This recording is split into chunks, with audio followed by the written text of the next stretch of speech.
Good afternoon, students. Today we are going to discuss about the next topic, that is the computation of amount due to retiring partner.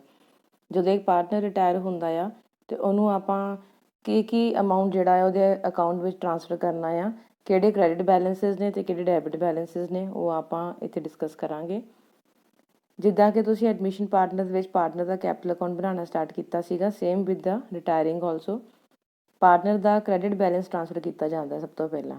Opening credit balance, ਅਗਰ liability side ਦੇ ਵਿੱਚ partner ਦਾ ਕੋਈ capital balance ਦਿੱਤਾ ਆ ਤੇ ਉਹ partner capital account ਦੇ ਵਿੱਚ ਕ੍ਰੈਡਿਟ ਸਾਈਡ, ਇਟ ਮੀਨ ਜਿਹੜਾ ਆਪਾਂ ਬਾਈ ਸਾਈਡ ਲਿਖਦੇ ਆ ਉਹਦੇ ਟ੍ਰਾਂਸਫਰ ਕਰਾਂਗੇ।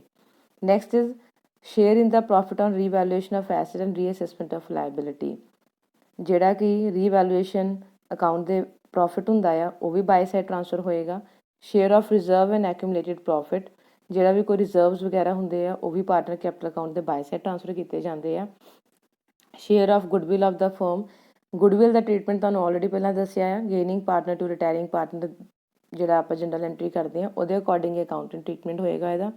Share of profit up to the date of retirement, ਜਿਹੜੇ ਡੇਟ ਤੱਕ ਪਾਰਟਨਰ ਨੇ ਵਰਕ ਕੀਤਾ ਆ ਉਨੇ ਟਾਈਮ ਤੱਕ ਆਪਾਂ ਉਹਨੂੰ ਉਹਦਾ ਸ਼ੇਅਰ ਆਫ ਪ੍ਰੋਫਿਟ ਦੇਣਾ ਹੁੰਦਾ ਆ। ਐਂਡ ਇਸ ਪ੍ਰੋਫਿਟ ਨੂੰ ਆਪਾਂ by profit and loss expense account ਕਰਕੇ ਸ਼ੋ ਕਰਦੇ ਆ। ਦੈਨ ਸੈਲਰੀ ਔਰ interest on capital due to the retiring partner till the date of his retirement, ਅਗਰ ਕੋਈ ਡੀਡ ਦੇ ਵਿੱਚ ਇੰਟਰਸਟ ਔਨ ਕੈਪੀਟਲ ਜਾਂ ਫਿਰ ਸੈਲਰੀ ਮੈਂਸ਼ਨ ਕੀਤੀ ਆ ਤੇ ਉਹ ਵੀ ਆਪਾਂ ਪਾਰਟਨਰਸ ਨੂੰ ਜਿੰਨੇ ਟਾਈਮ ਤੱਕ ਉਹਨੇ ਕੰਪਨੀ 'ਚ ਵਰਕ ਕੀਤਾ ਆ ਉਹਨੇ ਟਾਈਮ ਤੱਕ ਉਹਦਾ ਅਮਾਊਂਟ ਕੈਲਕੂਲੇਟ ਕਰਕੇ ਉਹਨੂੰ ਪੇ ਕਰਨਾ ਆ। ਨਾਓ ਡੈਬਿਟ ਸਾਈਡ ਦੇ ਵਿੱਚ ਕੀ ਆਏਗਾ, ਅਗਰ ਐਸਟ ਸਾਈਡ ਪਾਰਟਨਰ ਦਾ ਕੈਪੀਟਲ ਅਕਾਊਂਟ ਬੈਲੈਂਸ ਦਿੱਤਾ ਆ ਤੇ ਉਹ ਟੂ ਸਾਈਡ ਟ੍ਰਾਂਸਫਰ ਹੋਏਗਾ। Then share in loss on revaluation of asset, ਅਗਰ ਰੀਵੈਲੂਏਸ਼ਨ ਅਕਾਊਂਟ ਦਾ ਲਾਸ ਹੋਇਆ ਆ ਤਾਂ ਉਹ ਵੀ ਟੂ ਸਾਈਡ ਸ਼ੋ ਹੋਏਗਾ। ਡਰਾਇੰਗਸ ਨੇ ਦਿੱਤੀਆਂ ਤੇ ਡਰਾਇੰਗਸ ਟੂ ਸਾਈਡ 'ਤੇ ਸ਼ੋ ਹੋਣਗੀਆਂ। ਐਂਡ ਸਿਮਿਲਰਲੀ ਉਹਦਾ ਇੰਟਰਸਟ ਔਨ ਡਰਾਇੰਗ ਵੀ ਚਾਰਜ ਹੋਏਗਾ ਐਂਡ ਉਹ ਵੀ ਡੈਬਿਟ ਸਾਈਡ ਹੀ ਲਿਖਿਆ ਜਾਏਗਾ।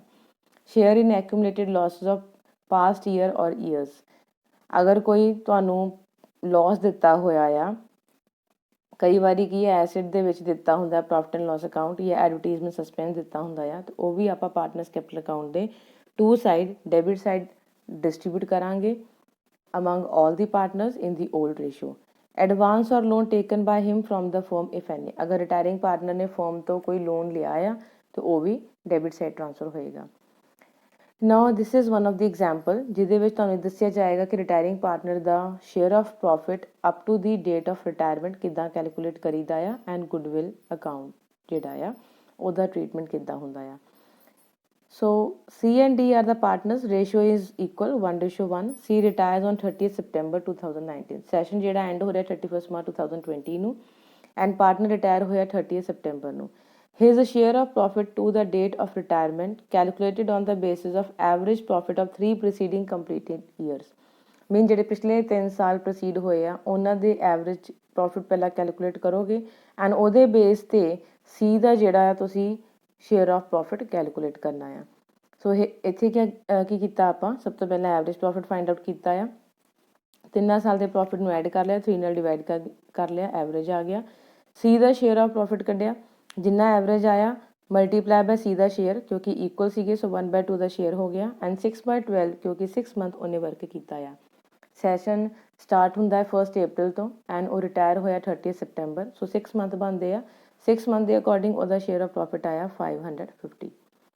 ਗੁੱਡਵਿਲ ਬਾਰੇ ਐਡਜਸਟਮੈਂਟ ਸੀਗੀ ਕਿ goodwill is to be calculated 1.5 times of average profit, it mean ਜਿਹੜਾ ਐਵਰੇਜ ਪ੍ਰੋਫਿਟ ਆਇਆ ਉਹਦਾ 1/2।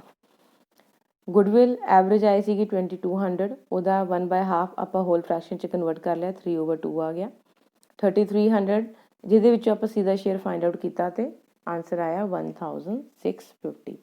ਨਾ ਕਈ ਸਟੂਡੈਂਟਸ ਨੂੰ ਅਗਰ ਇਹ ਪ੍ਰੋਬਲਮ ਹੋਣੀ ਆ ਕਿ 1.5 ਕਿੱਦਾਂ ਆਇਆ, ਸੋ ਉਹਦੇ ਲਈ ਦੇਖੋ 1.5 ਲਿਖਿਆ ਆ, ਤੁਸੀਂ 1 ਤੇ 2 ਦੀ ਮਲਟੀਪਲਾਈ ਕਰਨੀ ਆ, ਜਿਹੜੇ ਆਹ ਦੋ ਨੰਬਰਸ ਆ ਇਹਨਾਂ ਦੀ ਮਲਟੀਪਲਾਈ ਕਰਨੀ ਆ 3/2।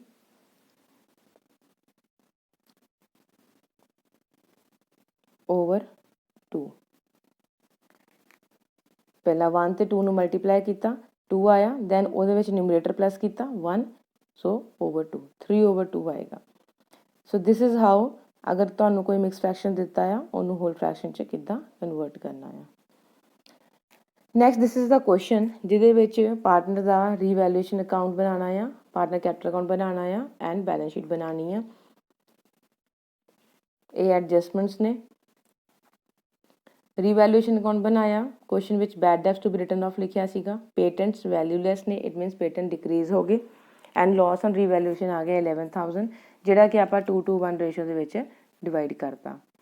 Next is partners capital account, partner ਦੇ ਕੈਪੀਟਲ ਅਕਾਊਂਟ ਟ੍ਰਾਂਸਫਰ ਕੀਤਾ, ਰਿਜ਼ਰਵ ਡਿਸਟਰੀਬਿਊਟ ਕੀਤਾ 올ਡ ਰੇਸ਼ੋ 'ਚ, ਰੀਵੈਲੂਏਸ਼ਨ ਦਾ ਲਾਸ ਟੂ ਸਾਈਡ 'ਤੇ ਟ੍ਰਾਂਸਫਰ ਕਰਤਾ ਐਂਡ ਗੁੱਡਵਿਲ ਦੇਖੋ ਕਿੱਦਾਂ ਕੈਲਕੂਲੇਟ ਕੀਤੀ ਆ। ਪੂਰੇ ਫਰਮ ਦੀ ਗੁੱਡਵਿਲ ਦਿੱਤੀ ਹੋਈ ਸੀ 70,000, 70,000 ਵਿੱਚੋਂ ਵਾਈ ਰਿਟਾਇਰ ਹੋਇਆ ਆ, ਰੇਸ਼ੋ ਕਿਉਂਕਿ 2:1 ਆ, ਤੇ ਵਾਈ ਦਾ ਸ਼ੇਅਰ ਬਣਿਆ 2:5।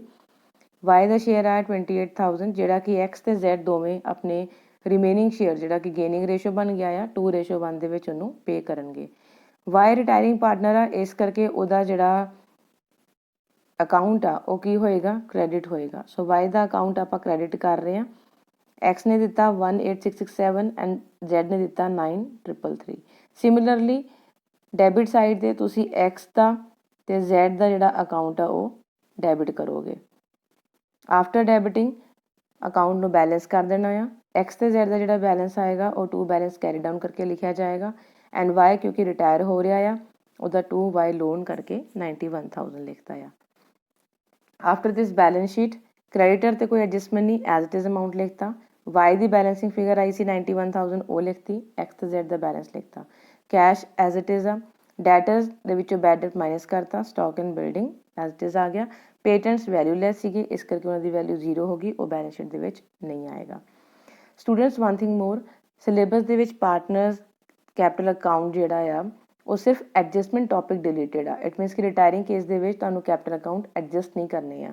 ਸੋ ਸਿੰਪਲ ਕੁਐਸਚਨਸ ਆ, ਮੀਨਸ ਕਿ ਇੱਕ ਜਿਹੜਾ ਤੁਹਾਨੂੰ ਐਕੂਮੂਲੇਟਿਡ ਪ੍ਰੋਫਿਟ ਐਂਡ ਲਾਸ ਹੈ, general reserve, revaluation of profit and loss, ਇਹਨਾਂ ਦੀ ਐਡਜਸਟਮੈਂਟਸ ਆਉਣੀਆਂ ਆ।